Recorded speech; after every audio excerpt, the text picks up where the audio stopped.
let's watch a few more moves here. Yeah. So that's one move. That's one compound. The next one, you're gonna bring the weights to the very top of the yoga mat. You create a real slow push-up. Come up.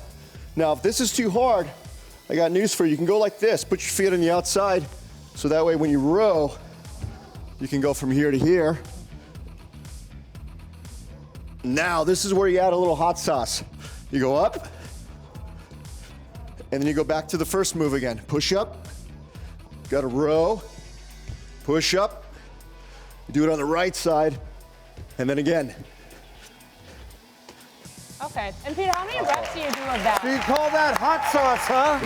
So how many reps do you need to do of that, you think? Well, you could do this with reps, or you can also do it with a timer. Now, I like to do this with a timer. I set the timer to about a minute. So within 60 seconds, with good form and integrity, how many reps can you do within that 60 seconds? Some people look at the clock and they try to race the clock. Don't do that. You want to be smarter than that. Take your time, go slow. Eventually, the form is going to speak for itself. Nice. I love both of those moves, Yep. but let's do one more. All right. Next one. Now, I don't this think is you're gonna wear them out, a lot of Travis. boxers, a lot of fighters do this. It's going to target your quads and obviously your core. You'll see why. Put your feet in here, real slow. Roll back, and then you come up quick. So that's the whole movement. Again, very, very slow, controlled. Everything's eccentric. And then explosive. Okay. You make it So look that, easy, yeah, you do Peter. make it look You really way do. too easy. And obviously these are advanced moves for certain people, but what I love is getting back to the functional movements here. And you're really doing a full body workout with just a few separate moves. So Peter, I know you're big on breath and breathing. So when you're doing these multifunctional movements, how are you thinking of your breath? Because sometimes we'll say, okay, if you're doing a push-up, exhale on your way up, inhale on your way down. But when you're doing not only a push-up, but a pull and a, how do you think about your breath? Always take your time. And when there's a lot of pressure happening, this is the best time to stay relaxed.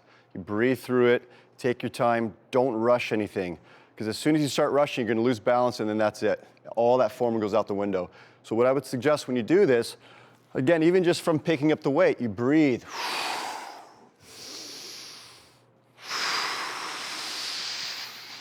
Take a little moment here if you need.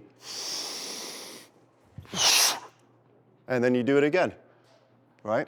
Some people, they might tell you to exhale. When you do your push-ups, some people will tell you have to do this. Well, in my experience with that, I think that it's nice to see if you can also breathe this way.